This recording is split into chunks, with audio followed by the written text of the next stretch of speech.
Asante sana. Jina langu ni Salum Pazi, mkuu wa kitengo cha uhusiano na mawasiliano, Mamlaka ya Udhibiti Usafiri Ardhini, LATRA.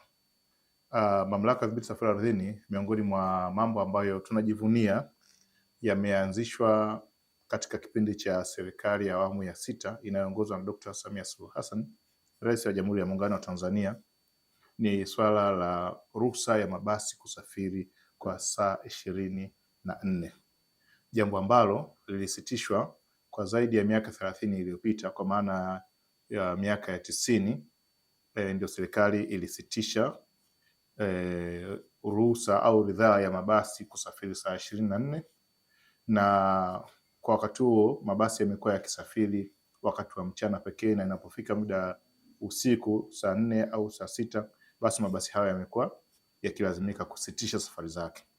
Lakini mtakumbuka kwamba tarehe 28 mwezi wa 6 mwaka 2023 ndipo serikali kupitia Mheshimiwa Kassim Majaliwa mbunge, aliyekuwa waziri mkuu wa Jamhuri ya Muungano wa Tanzania, alitangaza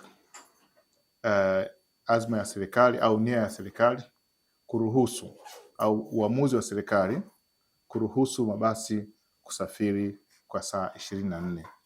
Na Mamlaka ya Udhibiti Usafiri Ardhini tuliendelea kujipanga na wadau wengine wakiwemo wenzetu wa Jeshi la Polisi, na ilipofika tarehe 1 Oktoba mwaka 2023 basi mabasi hayo yaliruhusiwa kuanza kusafiri kwa saa 24, kwa maana ya kwamba LATRA tulianza kutoa ratiba sasa za mabasi kusafiri saa 24.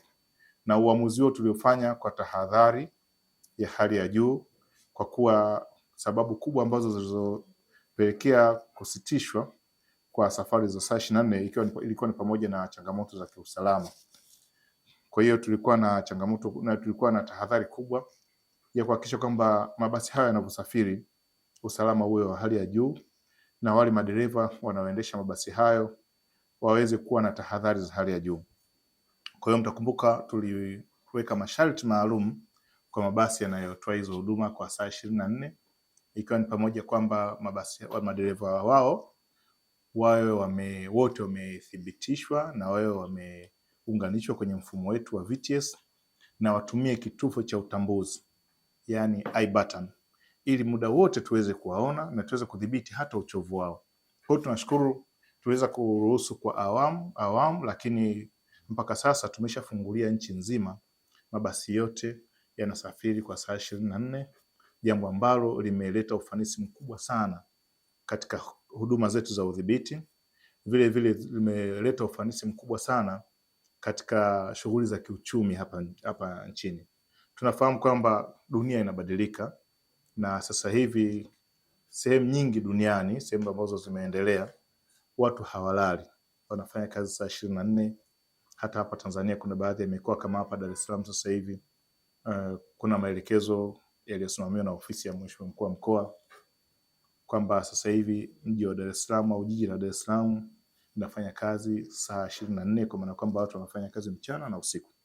Kwa hiyo ilikuwa ni changamoto kwenye sekta ya usafiri wa mabasi ya mikoa na nchi jirani, kwamba ilikuwa ikifika usiku mabasi yamesimama.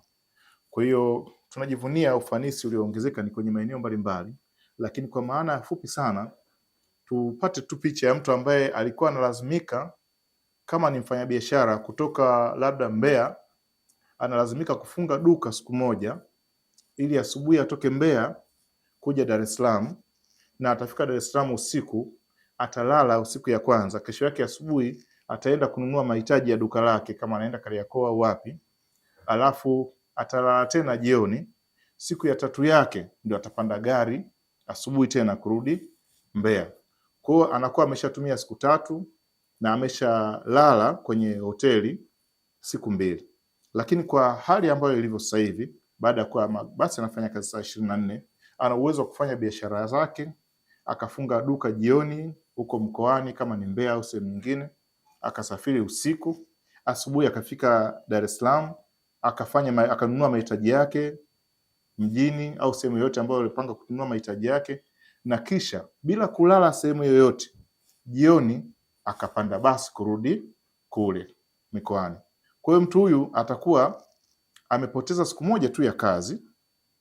Kama ni duka anaweza kafunga siku moja tu, au kama atamwachia mtu basi atamwachia mtu siku moja tu, na ataweza kuongeza ufanisi kwa kuokoa siku hadi 2 ambazo wangeweza kuzitumia kwenye kufanya biashara hiyo.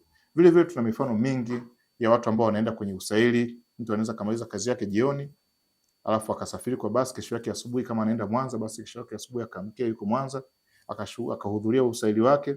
Baada ya hapo akapanda basi akarudi Dar es Salaam au sehemu nyingine ambayo alikuwepo. Kwa maana hiyo tunaweza tukapata mfano na tukaelewa vizuri kabisa ufanisi ambao unaongezeka kupitia huduma za usafiri wa mabasi kwa saa 24. Manufaa hayo yamekuwa ya kiuchumi zaidi na kijamii kupitia fursa ambazo zimezidi kuongezeka. Kwa hiyo tunaona sasa hivi abiria wengi wamepokea vizuri huduma hizo. Mabasi mengi yameomba ratiba hizo za usiku kwa maana ya kutoa huduma saa 24, na kwa kweli sasa hivi moja ya vitu ambavyo ukivifanya kwa msafirishaji tunaita sisi hatua za kiudhibiti. Tukiona msafirishaji ana changamoto za kufuata sheria au za kutii sheria, moja ya maamuzi ya kudhibiti tunayochukua siku hizi ni kumuondoa tu kwenye kusafirisha abiria usiku, na hiyo imetusaidia kuwa hata ni njia mojawapo ya kuwasaidia watu kuheshimu sheria, taratibu na kanuni za usafirishaji, kwa kuwa kila mtu anapenda kusafirisha usiku na usiku kuna uchumi mkubwa. Kwa mtu ambaye ana changamoto, ukimuondoa kwenye safari za usiku, huwa mapema sana anajitahidi kuweza kujirekebisha ili aweze kukidhi huduma hiyo. Kwa mtaona inatusaidia hata kupunguza ule msongamano wa mwisho wa mwaka. Kuanzia mwaka juzi, mwaka 2024, mwisho wa mwaka kumekuwa hakuna msongamano mkubwa. Mwaka jana mwisho wa mwaka 2025 pia kumekuwa hakuna msongamano mkubwa wa abiria. Huu ni ufanisi ambao umeongezeka na hususan kuwezesha ushindani wenye tija, kwa sababu wakati mwingine kumekuwa na ushindani ambao usiokuwa na tija. Kwa mfano, yalikuwa mabasi yote hapa Dar es Salaam pale stendi ya Magufuli yanaruhusiwa saa 12 asubuhi. Kwa hiyo ilikuwa inawalazimu wale kuwa na ushindani usiokuwa na tija, kukimbizana na pengine kusababisha ajali au kusababisha madhara mengine kutokana tu na mazingira ya ratiba za usafiri. Kwa hiyo tunashukuru sana serikali kwa kuruhusu hususan Mheshimiwa Dr. Samia Suluhu Hassan, Rais wa Jamhuri ya Muungano wa Tanzania, ambaye yeye ni katika viongozi ambao wamejipambanua kusimamia maamuzi magumu ambayo yalikuwa yamesitishwa tangu miaka ya 90, lakini mwaka 2023 chini ya uongozi wake serikali imeruhusu na imeleta matunda mazuri. Tunaona mpaka sasa hivi abiria wanasafiri na tafiti zilizofanyika zinaonyesha ni salama zaidi kusafiri usiku kuliko mchana, kwa maana ya kwamba wenzetu tumefuatia kwa wenzetu wa Jeshi la Polisi, kikosi cha usalama barabarani, hata zile changamoto ndogo ndogo za ajali zinazotokea zimeonekana kwa magari yanayosafiri usiku kuna usalama zaidi kulinganisha na magari yanayosafiri mchana. Pengine nataka kufahamu kama kuna changamoto ambazo zimejitokeza hasa kwa mamlaka na hata wahusika waweze kuwasiliana, lakini pia nataka kujua faida zipi ambazo mmezipata. Awali mlikuwa mnazikosa, ili ni mchana tu, lakini usiku mnazipata sasa. Tukianza na changamoto kubwa zilizopatikana ilikuwa ni mwanzoni kwenye kuanza. Unajua kila jambo lina mwanzo mgumu. Kwa hiyo tumekuwa na changamoto kwanza ya kutoa elimu, kuelewesha watu, kujua jinsi ya kutumia hii mifumo. Na kwa kuwa jambo hili ni mtambuka, tumekuwa mwanzoni tunapata changamoto kwa zile huduma za kijamii. Kwa mfano, gari anasimamisha labda saa 9 za alfajiri tuseme, inahitajika apate sehemu za watu kujistiri, kupata huduma za chakula. Kwa hiyo tumezidi kuhamasisha wadau wetu wakiwemo wanaotoa hizi huduma za sehemu za watu kujistiri, huduma za vyakula na huduma zingine za kijamii, zimekuwa zikiimarishwa na zimetusaidia kwa kweli. Sasa hivi hali imeshakaa vizuri. Kwa hiyo changamoto kubwa ilikuwa ni hivyo tu, na vile mwanzoni kuambia madereva wote wao wamethibitishwa na wasajiliwe kwenye mfumo wetu. Kwa hiyo ilikuwa inaonekana kama ni jambo geni, lakini kwa kweli tumetoa elimu. Kwa sasa hivi naweza nikasema hali ni nzuri na huduma zimeimarika zaidi. Tunaona hata uchumi wa usafirishaji unakuwa zaidi. Kikubwa tu moja ya masharti, tumetoa masharti mbalimbali ambayo tunazidi kuyasimamia, wasafirishaji wanapaswa kuyatekeleza. Na sasa hivi haya masharti yaliyokuwa mwanzoni kwa watu tu wanaosafiri kwa usiku, sasa hivi tumesha yatanua, yanafanya kazi kwa wasafirishaji wote. Kama sasa hivi mabasi yote lazima yameunganishwa kwenye mfumo wa VTS. Madereva wote lazima watumie kitufe cha utambuzi, wao wamesajiliwa na LATRA, wamethibitishwa, na watumie kitufe cha utambuzi, ambapo inatusaidia kuwaona madereva wote wanaotoa huduma za magari na kinatusaidia sasa kuweza kutumia mifumo mingine ya kisasa ambayo mnaifahamu kama LATRA app, mfumo ambao unatuwezesha kufahamu gari liko wapi, kwa sababu ndani ya LATRA app kuna mfumo ule wa taarifa kwa abiria, ni PIS, ambao mtu anaweza kuupata kwa kivinjari cha kawaida kama kwenye kompyuta au kwenye simu, akiandika tu pis.latra.go.tz ataweza kuona basi lake liko wapi kama ameshakata tiketi, lakini pia ataweza kuona mabasi yanayowasili kwenye vituo mbalimbali. Ni muunganiko sasa kutokana na matumizi yetu ya mifumo.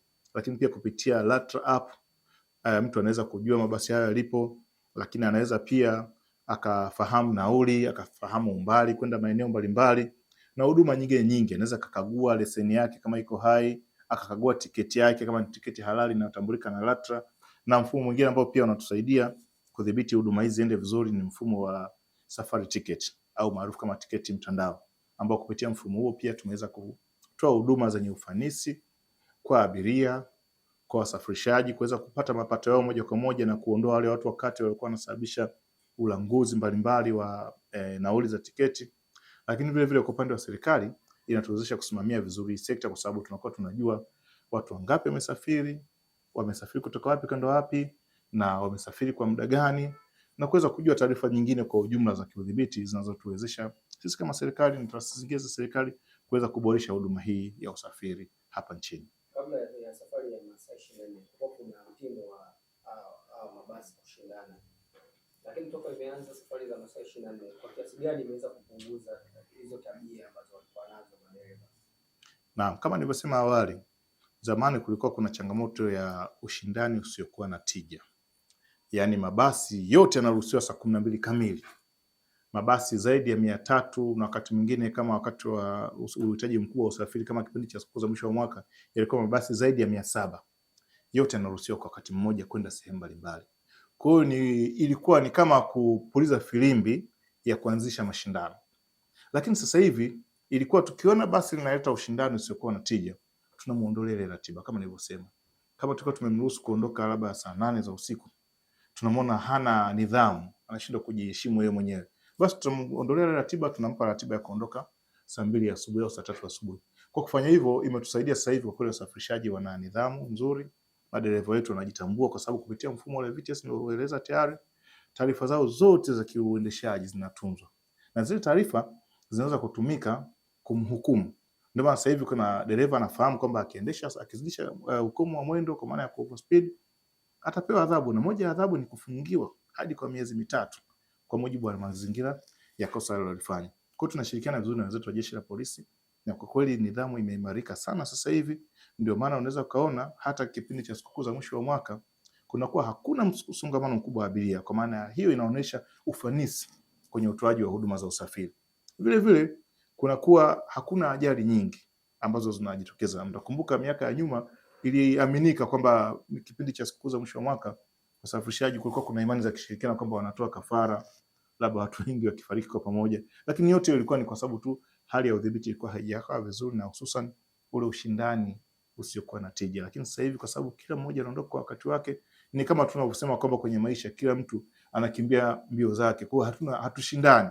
Na vile vile wasafirishaji tumeweza kuelewesha kwamba kila mtu sasa anajua kama mimi naondoka saa 6 za usiku, mwingine anaondoka saa 4, mwingine anaondoka saa 5. Kila mmoja ana safari yake na kila mmoja anachunguzwa au anaonekana tabia zake za kiuendeshaji. Kwa hiyo ufanisi umekuwa mkubwa. Kwa mfano hapa ninayo taarifa ya mpaka jana saa 6 za usiku tarehe 2 Februari mwaka 2026, jumla ya abiria 77,662. Jumla ya abiria 77,662 wamesafiri siku ya jana peke yake, ambayo sawa na mauzo ya tiketi shilingi bilioni 2.45 kwa siku ya jana peke yake. Kwa hiyo inatusaidia hata kuona watu wangapi, tunaona uchumi ambao upo katika sekta hii ya usafiri na vitu vingine. Kwa hiyo unaweza kuona hapa mimi kupitia simu yangu tu hapa kwenye mfumo naweza nikapata takwimu za namna hiyo. Ndio faida sasa ya serikali kutumia mifumo, na kwenye udhibiti pia ni hivyo hivyo. Ukiniambia basi kampuni fulani kama jana tulikuwa tuna kesi, mtu anasema basi limemwacha na sehemu ya chakula na kujistiri limesimama muda mfupi chini ya dakika 10. Kwa hiyo tumeingia kwenye mfumo, tumeweza kupata jibu kwamba alisimama muda gani. Kwa hata ule uamuzi wa kesi, utatuzi wa malalamiko na migogoro imekuwa ni rahisi sana. Na pia tuna kituo chetu cha huduma kwa wateja. Abiria akipiga simu, zile simu zinarekodiwa, kwa hiyo tunafahamu hata mazungumzo yale yalikuwa yakiendelea kati ya abiria na mtoa huduma. Kwa hiyo siku hizi kesi zimekuwa ni rahisi, mtu anaweza kabisha, jana sikutumia lugha chafu, tunabonyeza tu kitufe pale, anajisikia mwenye sauti yake, anaridhika kupokea adhabu yake. Hii takwimu ambayo unahitaji pia inahusisha watu ambao wanasafiri kwa mabasi nje ya nchi pia. Ndio, hizi ni takwimu za mabasi yaendao mikoani na nchi jirani. Ndugu mtangazaji. Kwa wastani kama 100,000. Ndio, kwa wastani abiria 100,000 wanasafiri kwa siku moja. Lakini kuna misimu inazidi zaidi ya 120,000 na zaidi. Wanasema mfano yule anasema dakika ngapi aliacha? Kwa kawaida ni dakika 10, dakika 20. Kwa mujibu wa kanuni za leseni za usafirishaji, kwa kanuni za mamlaka ya udhibiti usafiri ardhini mabasi ya abiria, muda wa kujistiri, kupata chakula na huduma za kijamii ni dakika 20. Kwa hiyo ni wajibu waweze kusimama kufikisha taarifa LATRA, kwa maana kwamba sasa unaweza ukatuma taarifa za changamoto, ukarekodi, ukapiga picha changamoto mbalimbali ambazo zinajitokeza kwenye utoaji wa huduma za usafiri na kututumia kwa njia ya WhatsApp namba 0681300800. Tutumie ushahidi kama ni daladala limekiuka njia, labda limekatisha ruti, kama ni gari ya kwenda mikoani na nchi jirani imezidisha abiria, imetumia lugha chafu au changamoto nyingine yoyote. Chukua huo ushahidi na tutumie taarifa hiyo kupitia namba yetu ya WhatsApp 0681300800. Sisi tutaweza kuchukua hatua kwa urahisi kabisa bila shida. Na unafahamu, kama unajua vizuri kutumia simu yako kurekodi ule ushahidi, sio lazima akufahamu kwamba mtu anarekodi ushahidi. Unaweza kurekodi ushahidi kwa kisiri ukatumia sisi ili iwe rahisi kuchukua hatua, kwa sababu unaweza kupiga picha tu ambayo haionyeshi ushahidi wa makosa, basi yule msafirishaji naye anaweza akasema kwamba unamuonea, umemsingizia. Lakini ukichukua picha kama ya video kwa mfano, inaweza kaonyesha mathalan daladala inatangaza Mbezi shilingi 2,000 nauli, basi chukua ionekane hiyo sauti isikike, na inavyokuwa inataka kuondoka naenda sehemu ambayo unaweza kaonyesha hadi namba ile gari, inakuwa umeturahisishia sana kuchukua hatua. Kinyume na hapo tunapata changamoto, inabidi tuwaite wote mje mtoe ushahidi pale, na yeye anaweza akasema kwamba hakuwa anafanya hivyo. Kwa kidogo ukiturahisishia inakuwa ni rahisi zaidi kufanya mambo yaende vizuri. Asante.